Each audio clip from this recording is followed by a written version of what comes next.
Hello everyone, welcome back to your favourite channel Bhatner IAS. एक बार फिर से आप सभी का स्वागत है आज के लेक्चर में। मैं हूं आपकी होस्ट एंड दोस्त एजुकेटर दिव्या कवात्रा एंड आप सभी का एक बार फिर से स्वागत करती हूं आपके अपने फेवरेट कोर्स वर्ल्ड ज्योग्राफी यानी कि विश्व भूगोल में।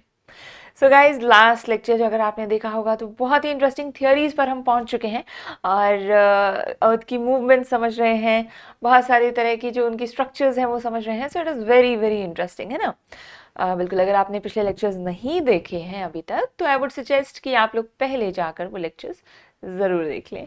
ऑलराइट, ओके गाइस, सो आगे बढ़ते हैं और आगे बढ़ने से पहले एक छोटा सा इंट्रोडक्शन हमारे नए साथियों के लिए।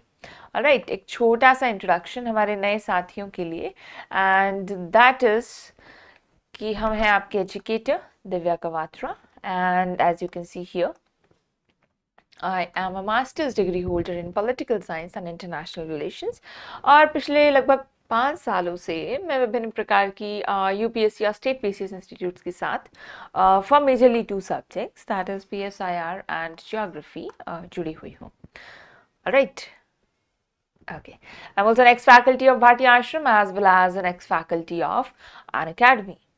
ठीक है, चलिए, तो ये था छोटा सा इंट्रोडक्शन हमारे नए साथियों के लिए और अब हम आगे बढ़ते हैं और आज के जो लेक्चर में हम बहुत सारे नए नए टॉपिक्स जो हैं वो समझने वाले हैं और नई थियरीज समझने वाले हैं। बहुत ही इंटरेस्टिंग सी थियरीज हैं, जैसे कि पिछले लेक्चर में हमने बहुत सारी चीज़ें समझी थी कि अर्थ के मूवमेंट्स के बारे में, प्लेट्स के मूवमेंट के बारे में, है ना। जो थियरीज चलती आ रही हैं वो किस प्रकार की हैं, ये सारी चीज़ें हमने देखी थी और आज हम उसी को आगे लेकर जाने वाले हैं। और आगे लेकर जाएंगे तो हम उसमें जो पिछले लेक्चर में आपसे जैसा कि वादा किया गया था कि जहाँ पर इमेजेस हमारी प्रॉपरली काम नहीं कर रही थी तो इसलिए आपको कहा गया था कि नेक्स्ट लेक्चर में आपको प्रॉपर इमेजेस के साथ तो समझाया जाएगा। तो थोड़ा सा हम रिवाइज करेंगे, ठीक है, थोड़ा सा रिवाइज करेंगे जिसमें हम क्या करेंगे कि with proper image structures, with proper illustrations हम एक बार फिर से उस थियरी को समझेंगे ताकि एकदम बहुत अच्छे से आपके माइंड में क्लैरिटी सेट हो जानी चाहिए, है ना। जैसे अभी मैं बोलूँ विकी कौशल एंड कैटरीना तो आपके दिमाग में पूरा का पूरा शादी का माहौल उनका चल जाएगा, है ना। पूरा का पूरा शादी का माहौल चल जाएगा। तो दिस इज की एकदम क्लिक करना इमेज। तो वैसे ही जब ये थ्योरीज आप पढ़ रहे हैं, जैसे आप समझ रहे हैं इनको, तो ये ऐसे क्लिक करनी चाहिए आपके माइंड में, एकदम शार्प, एकदम शार्प, ठीक है। ऑलराइट, तो इसलिए ये जो इलस्ट्रेशंस हैं, ये इमेजेस हैं, वो बहुत हेल्पफुल रहती हैं ये करने में। लेकिन उस पर पहुंचे हम उससे पहले एक छोटी सी इंफॉर्मेशन आप सभी के लिए, वेरी इंपॉर्टेंट इन्फॉर्मेशन। आपकी अपनी प्यारी भटनेर आईएएस की जो सारी की सारी टीम है वो आपके लिए बिल्कुल नया इनिशिएटिव लेकर आई है, बहुत शानदार initiative with best of the best faculties. क्या है इनिशिएटिव? इनिशिएटिव का नाम है प्रेप टुडे। क्या नाम है? Prep today. तो ये जो प्रेप टुडे का चैनल है हाल फिलहाल के लिए आपको एसएससी एग्जाम्स की जो सुविधाएं हैं वो देने वाला है। राइट, जिस पर आपको daily maths, reasoning, English, current affairs इनकी videos on a regular basis मिल जाएंगी, ठीक है।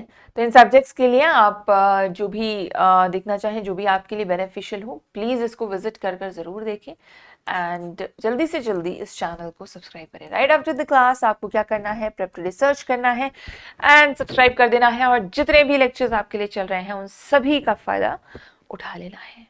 Alright, done done done done. चलिए, तो आगे बढ़ते हैं और बात करते हैं। हम फिजिकल ज्योग्राफी डिस्कस कर रहे हैं अभी तक और फिजिकल ज्योग्राफी में हमने बहुत सारी चीज़ें पढ़ी, लेकिन हमने एक बहुत इंपॉर्टेंट चीज़ पिछली क्लास में देखी थी जिसको हम आज थोड़ा सा और समझने वाले हैं, थोड़ा सा डिटेल में देखने वाले हैं, just minute minute minute. Okay okay, तो थोड़ी सी डिटेल इसकी समझेंगे और फिर हम आएंगे हमारी मेजर जो थ्योरी है कॉन्टिनेंटल ड्रिफ्ट की थ्योरी, उस पर आएंगे, एल्फ्रेड वेगनर की थ्योरी पर आएंगे, continental drift by Alfred है ना, इस पर आएंगे हम लोग। लेकिन इसको समझने के लिए, जैसा कि मैंने आपसे पहले भी कहा था, कि अगर आपको कॉन्टिनेंटल ड्रिफ्ट समझना है तो आपको कुछ मालूम होना चाहिए कि जब अगर अर्थ की स्ट्रक्चर आप समझ रहे हैं तो प्लेट टेक्टोनिक थियरी जो है वो अपने आप में इन सभी चीजों का बेस है ना। कैसे?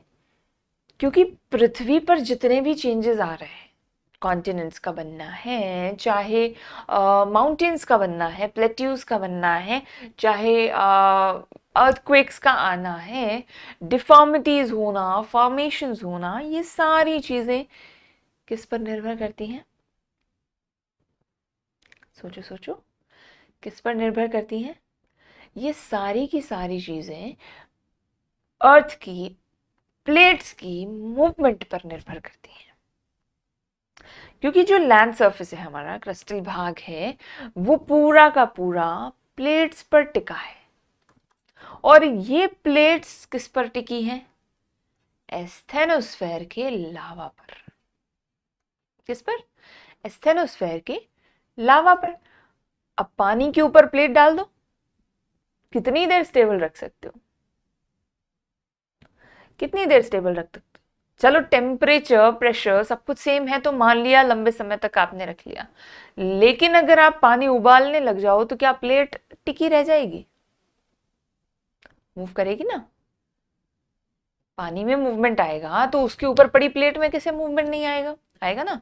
पानी में मूवमेंट आता है तो नौका चलती है ना, हमारी नाव चलती है।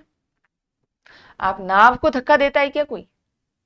कभी देखा आपने कि भाई कोई नाव को धक्का दे रहा है? नहीं, वो तो पानी को मूव करते हैं, पानी के मूव होने से नाव चल पड़ती है। अब यहां पानी तो नहीं है, लेकिन सेमाई लिक्विड एक संसाधन है हमारे पास, उस पर हमको ये नाव हमारी चलानी है। नाव बोले तो हमारी प्लेट्स चलानी है। तो अब इस लावा एस्थेनोस्फेयर में जो लावा है, इस पर ये सारी प्लेटें टिकी हैं और इसी प्लेट पर हमारा अर्थ का जितना सुपर स्ट्रक्चर है ऊपर का वो टिका है।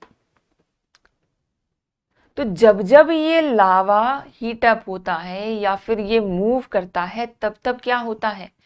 प्लेट हिलती है। और प्लेट हिलेगी तो अर्थ का ऊपरी स्ट्रक्चर सारा हिल जाएगा। ठीक है, ये पानी है, ये नाव है, ये नाव में पड़ा सामान है। जब नौका ऐसे जाएगी तो सामान अपने आप खिसकता जाएगा। आप भी बैठे हैं तो आपको भी वो फोर्स फील होगा, है ना। तो ये प्लेट्स की मूवमेंट है जो ये सारी चीजें करती है। अब ये प्लेट्स भी क्या है, बड़ी सियानी है, अलग अलग तरीके से घूम जाती है। हमारा काम आसान कैसे कर दे कोई, अलग अलग तरीके से घूमती हैं।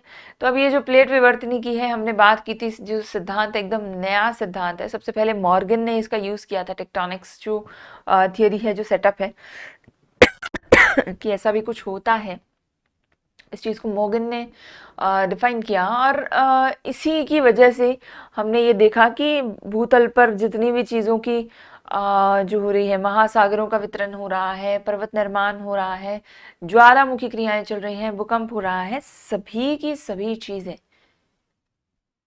किसकी वजह से हो रही हैं? प्लेट्स की वजह से हो रही हैं। Right, exactly. तो इस सिद्धांत में हमने क्या देखा था कि स्थल मंडल के अंतर्गत जो भूपटल और ऊपरी मेंटल जो हम टोटल काउंट करते हैं, इन सब को हमने टुकड़ों में विभाजित किया है और इन्हीं टुकड़ों को क्या नाम दिया था? प्लेट नाम दिया था। ठीक है, अब ये प्लेट्स मूव करती हैं, हमको ये समझना है कि इनकी मूवमेंट कैसे होती है। ठीक है, हाँ, हमने सीमाएं देखी थी, अपसारी सीमा, अभिसारी सीमा और संरक्षक सीमा। हाँ, तो ये क्या था? डाइवर्जेंट। ये क्या था? कन्वर्जेंट। और कन्वर्जेंट के बाद हमारे पास आई थी संरक्षक सीमा, जिसको हमने कहा था ट्रांसफॉर्म।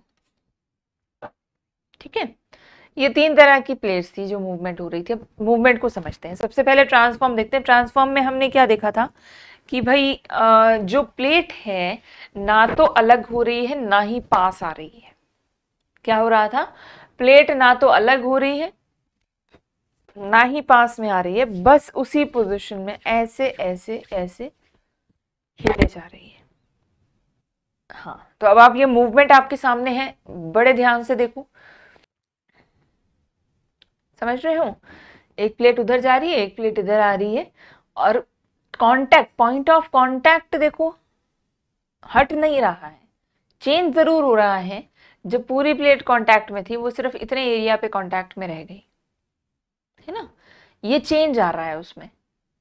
तो अब क्या होगा, जरा सोचिएगा कि जब ये मूव कर रही है तो यहाँ ये खाली एरिया और इधर ये खाली एरिया, इमेजिन करके देखो दोनों डब्बों की तरफ, दो डब्बे आपने यूं हिला दिए तो इधर भी खाली इधर भी खाली, है ना?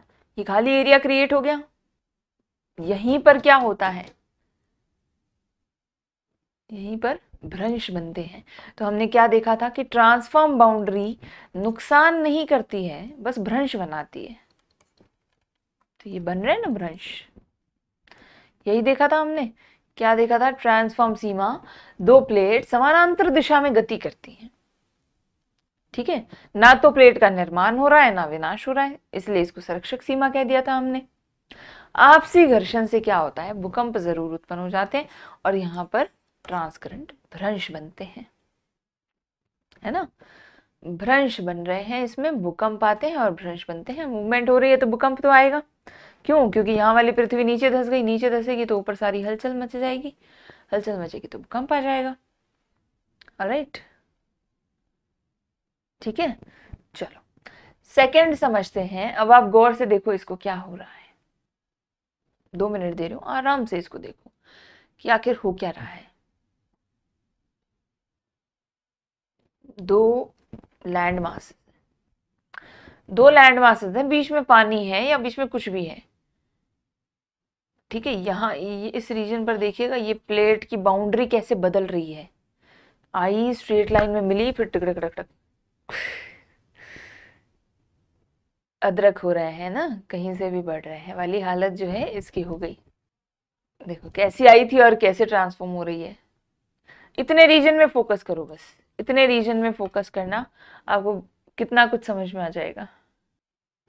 अब ये अगर समझ लिया हो कि कैसे चेंज आया, किस पोजीशन में बाउंड्री आ रही है और कैसे चेंज हो रही है, तो ऊपर देखना, अब ऊपर क्या चेंज आ रहा है, यहां फोकस करना। अब क्योंकि भूमि इकट्ठी हो रही है तो उठाव आ रहा है, और उठाव की वजह से यहाँ पर क्या है, पर्वत पहाड़ बन रहे हैं।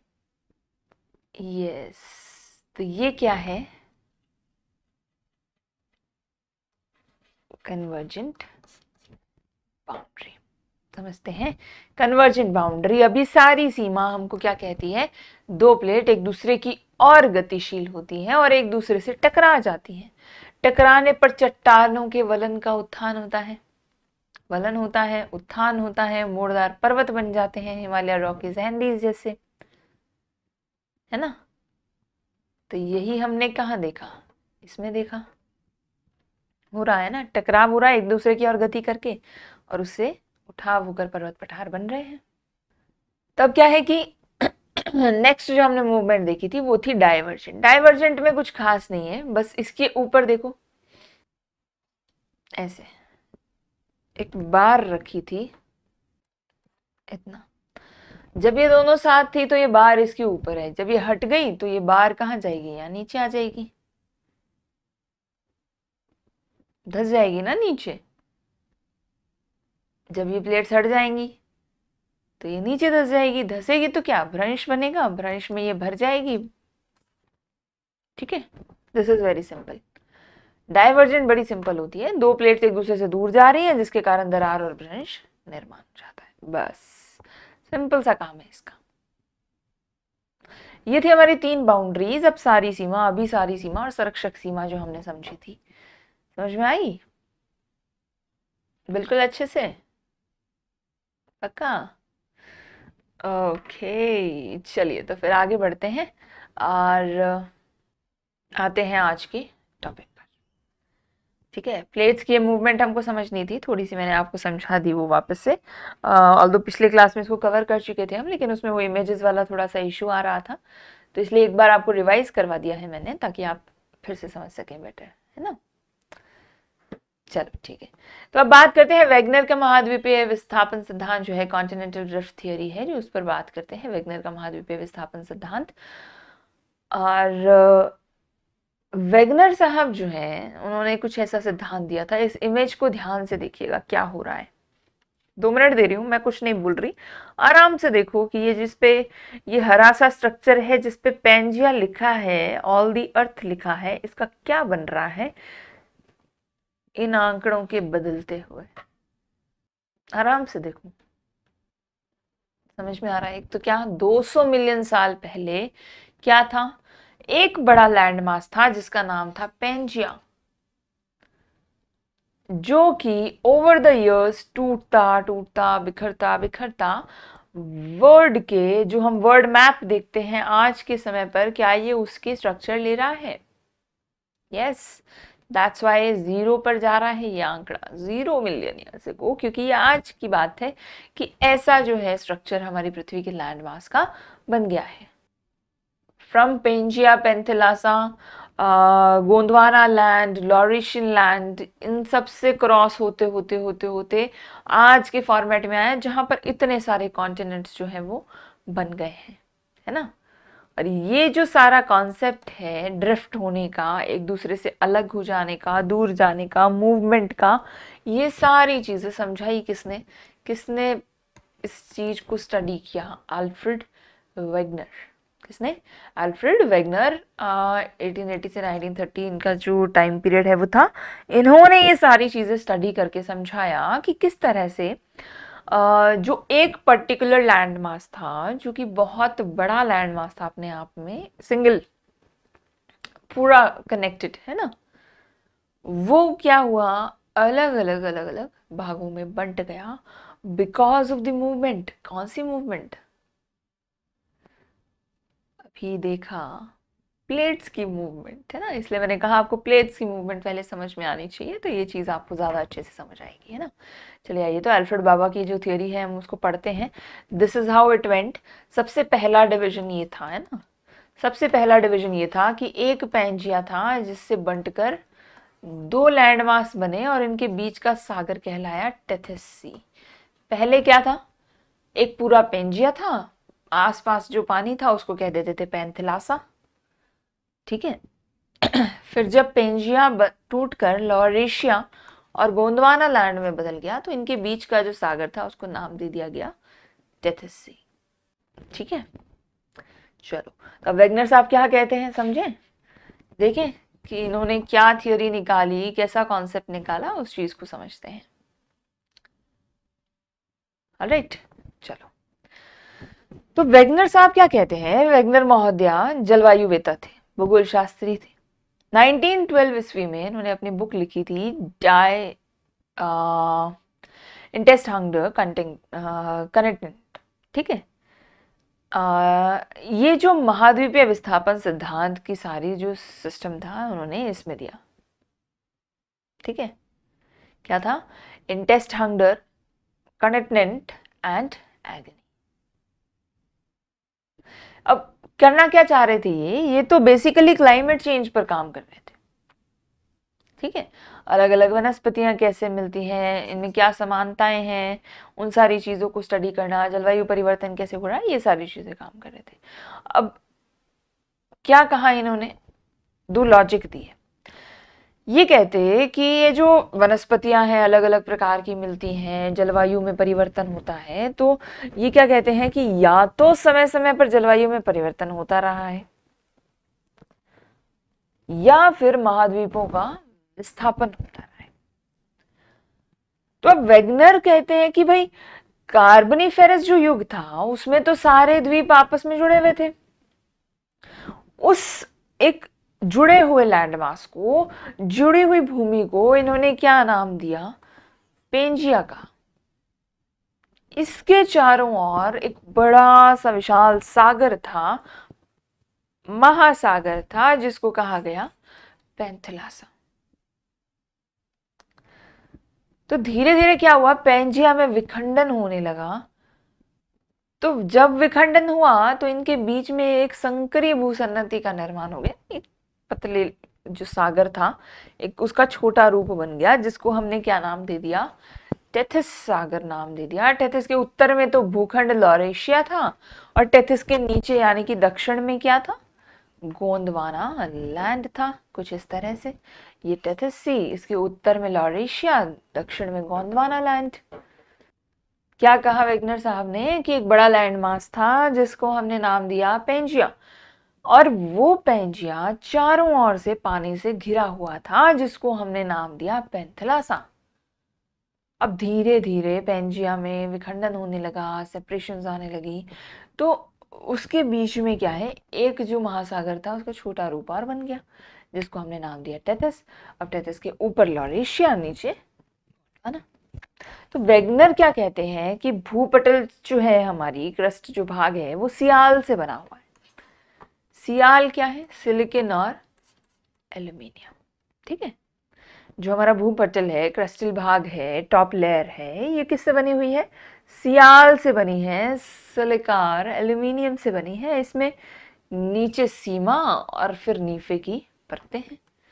सबसे ऊपर क्या है, सियाल, फिर सीमा, फिर नीफे। इस तरह से लेयर्स बनी है क्रस्ट और मेंटल के अंदर। ठीक है, सियाल यानी कि सिलिकॉन और एल्यूमिनियम, सीमा यानी कि सिलिकॉन और मैग्नीशियम, और नीफे यानी कि निकल और फेरस। ठीक है, तो ये जो 3 लेयर्स हैं ये इन्होंने बताई कि इस प्रकार से जो सीमाएं हैं वो बनी हुई हैं। सियाल सीमा पर सियाल जो है वो एकदम उस पर तैर रही है। ठीक है, अब कार्बनीफेरस युग में कुछ बहुत सारी भूगर्भिक शक्तियां जो थी, इनके कारण लोरेशिया और गोंडवाना लैंड में विखंडन हो गया। अब छोटे छोटे भूखंड यानी महाद्वीप बन गए इससे। इन्हीं महाद्वीपों के विस्थापन से ही दरार घाटी में जल विस्तार हो गया और महासागर जो थे वो और छोटे छोटे भागों में बंट गए और उनका वर्तमान स्वरूप आया। ठीक है, तो अब क्या है, इस इमेज को ध्यान से देखिएगा। 250 मिलियन ईयर्स अगो ये लैंड मास था पेंजिया। इसके चारों ओर पानी, जिसको हमने नाम दिया क्या, पेंथलासा। ठीक है, इसको हमने क्या नाम दिया, पेंथलासा। ये तो पर्मियन पीरियड था। फिर आगे चले हम, ट्रायसिक पीरियड में आ गए 200 मिलियन ईयर्स अगो, जिससे क्या हुआ, ये जो पेंजिया था ये 2 भागों में बंट गया। एक बना लोरेशिया, एक बना गोंडवाना, और इसके बीच में आ गया टेथिस सागर। ठीक है, फिर जुरासिक पीरियड आया 145 मिलियन ईयर्स अगो, और ज़्यादा टूट गए कॉन्टिनेंट्स। फिर क्रिटेशियस आया 65 मिलियन ईयर्स अगो, और ज़्यादा टूट गए। लगभग वर्तमान स्वरूप आ रहा है यहाँ पर आप देखें, और ये फिर प्रेजेंट डे का हाल हो गया, जिसमें 7 कॉन्टिनेंट्स हमारे पास बन गए, north America, south America, Africa, Asia, Australia, Antarctica. इन्होंने अपना स्थान, अपना रूप, वर्तमान स्वरूप ले लिया। ये पूरा प्रोसीजर है 250 मिलियन ईयर से लेकर प्रेजेंट डे तक का। ठीक है, किसने समझाया, ये आल्फ्रेड वेगनर ने समझाया। ठीक है, ये बात करते हैं फिर महाद्वीपों के प्रवाह की। ठीक है, तो ये कहते हैं कि जो ये महाद्वीपों का मूवमेंट हो रहा है, विस्थापन हो रहा है, उसके लिए 2 जो फोर्सेस हैं वो रिस्पॉन्सिबल हैं, 2 बल उत्तरदायी हैं। ठीक है, कौन कौन से 2 बल, एक तो गुरुत्वाकर्षण और एक प्लवनशीलता। ठीक है, जिसकी वजह से क्या हो रहा है, महाद्वीपों का उत्तर की ओर विस्थापन हो रहा है। ये तो पहला बल है, गुरुत्वाकर्षण और प्लवनशीलता, जिसके कारण क्या हो रहा है, सब नॉर्थ में जा रहे हैं। अब गुरुत्वाकर्षण बल उस डायरेक्शन में लगेगा जैसे अर्थ रोटेट करेगी, और उसके रोटेशन की वजह से ये डायरेक्शन जो है नॉर्थ की तरफ ले जाती है इनको।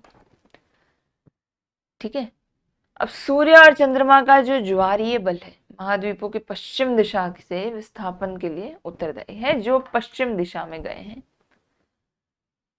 ठीक है, यानी कि एक तो ऊपर जाना है, एक इधर जाना है, तो मैक्सिमम ऐसे मिलेगा आपको। हाँ, तो 2 जो बल उत्तरदायी हैं वो कौन से हैं, गुरुत्वाकर्षण बल, प्लवनशीलता, ये नॉर्थ में ले गया, और सूर्य और चंद्रमा का ज्वारीय बल ये वेस्ट में ले गया। तो नॉर्थ वेस्ट के अंदर सबसे ज्यादा जो लैंड मासेस है हमको देखने को मिलते हैं। अब वेगनर जो क्या है वो कहता है कि लॉरेशिया जो भूखंड था ना, उत्तरी अमेरिका, ग्रीनलैंड, एशिया, ये सबका अधिकांश जो भाग है गोंडवाना लैंड में चला गया। और ठीक है, गोंडवाना लैंड सॉरी लॉरेशिया भूखंड में चला गया। और गोंडवाना लैंड में क्या आया, अमेरिका, अफ्रीका, प्रायद्वीपीय भारत, ऑस्ट्रेलिया, एंटार्क्टिका, ये सब चीजें इसमें सम्मिलित हो गई। ठीक है, अब ये मूवमेंट हो कैसे रही है, इस चीज को समझना कि ये मूवमेंट कैसे हो रही है। ये इमेज देखो, 2 मिनट दे रही हूं, आराम से इसको देखो कि क्या हो रहा है। समझ रहे हो, सेल लाइक एक स्ट्रक्चर दिख रहा है। जब लावा ऐसे जाएगा तो इस पृथ्वी को भी इधर फोर्स करेगा ना, और जब ये फोर्स करेगा तो यहाँ आएगी दरार, दरार आएगी और ये बढ़ती जाएगी। जब बढ़ जाएगी तो यहाँ बन जाएगा भ्रंश। ये क्या है, हमारी डाइवर्जेंट बाउंड्री है ना। एग्जैक्टली तो जब ये लावा ऐसे मूव कर रहा है तो इस लैंड को इधर ले जाएगा, ये जुड़ी हुई थी तो इनमें फॉल्ट क्रिएट करेगा पहले और फिर उधर ले जाएगा। तो इसी तरह जो है नीचे जो लावा का मूवमेंट है उसकी वजह से हमारे सारे कॉन्टिनेंट ऐसे धीरे धीरे शिफ्ट होते गए। ध्यान से देखिए इसको, ये सब चीजें नीचे जो लावा ये चल रहा है ना ऐसा, इसकी वजह से हो रहा है। सही है, समझ में आ रहा है। एग्जैक्टली दो फोर्सेस हमने देखे, और क्या है कि कॉन्टिनेंट्स जो हैं धीरे धीरे शिफ्ट करते जा रहे हैं। अब इसको हम कैसे माने कि भाई ऐसा है, तो बहुत सारे प्रमाण जो है वो इसके पक्ष में दिए गए। क्या क्या प्रमाण दिए गए देखते हैं। सबसे पहला जो था वो था भूगर्भिक प्रमाण। भूगर्भिक प्रमाण कैसे कि भारतीय जो पठार है, अफ्रीकी पठार है, ब्राजील का पठार है, ऑस्ट्रेलिया का पठार है, सब एक ही समय पे निर्मित है, एकदम बिल्कुल डिट्टो, फीचर्स भी सेम है, सेम टाइम पीरियड है ना। तो ऐसा कैसे हो सकता है कि भाई एक या दो कॉन्टिनेंट्स के अंदर हम समझ सकते हैं कोइंसिडेंस, सब में अगर ऐसा है तो एक पैटर्न फॉलो हो रहा है, और पैटर्न फॉलो हो रहा है तो मतलब ये पक्ष में प्रमाण आ गया हमारे पास, भूगर्भिक प्रमाण। दूसरी चीज, ये तो हुआ पहला प्रमाण। दूसरा प्रमाण क्या है, अटलांटिक महासागर के दोनों तटों पर समानता मिलती है ना, यानी कि जिग्सॉ फिट। अब मैंने एक ऐसे बना दिया और एक ऐसे बना दिया, अगर मैं इनको पास ले आऊं तो ये एकदम फिट कर जाए एक दूसरे को और ऐसे बंद हो जाए। ये क्या है, जिग्सॉ फिट है ना। इसी तरह से हमारे जो कॉन्टिनेंट्स हैं उनके अंदर जिग्सॉ फिट है। कैसे, यहां पर समझिएगा कि कैसे हो रहा है। अब देखो ये जो बाउंड्री है क्या जिग्सॉ फिट नहीं है, गौर से देखिएगा इस बाउंड्री को और इस बाउंड्री को, एकदम बराबर फिट है कि नहीं, है ना। तो बस यही ये समझाना चाह रहे हैं इस प्रमाण में कि अटलांटिक महासागर के दोनों तटों पर ये जिग्सॉ फिट जो है हमको मिलता है। ठीक है, तीसरी चीज, साइबेरिया, ग्रीनलैंड, कनाडा में जो कोयला पाया जाता है, केन्या, युगांडा, ब्राजील के मध्य भाग में जो बोल्डर क्ले पाया जाना, ये दोनों भी क्या है, इसका प्रमाण है। नेक्स्ट क्या है कि सभी महाद्वीपों पर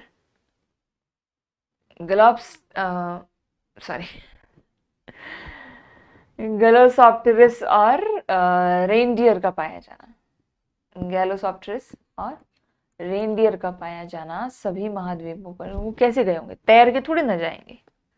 दूसरे कॉन्टिनेंट में प्रजाति कहाँ फैलेगी, जहां वो प्रजनन करेंगे। अब प्रजनन जहां कर रहे हैं वहीं अगर प्रजाति आ रही है तो दूसरे कॉन्टिनेंट में ये तैर के तो जाएंगे नहीं पूरा ओशन क्रॉस करके। तो जाहिर सी बात है लैंड जो है आपस में जुड़ी हुई थी, जब ये शिफ्ट हुई तब ये अपने साथ प्राण ले गई। सिंपल। पांचवा जो है, लिमिंग नामक जंतु का पश्चिम की ओर भागने की प्रवृत्ति। ये हमेशा पश्चिम की ओर जाता है लिमिंग, और पश्चिम की ओर प्रजनन कर रही जो गति कर रही, नॉट प्रचलन, सॉरी, गति कर रही जो अवस्था है वो आज भी इसके मूवमेंट में दर्शाई जाती है। नेक्स्ट जो प्रमाण है हमारे पास कि सभी महाद्वीपों को कंप्यूटर पर टूटे हुए प्लेट के समान जोड़ा जा सकता है।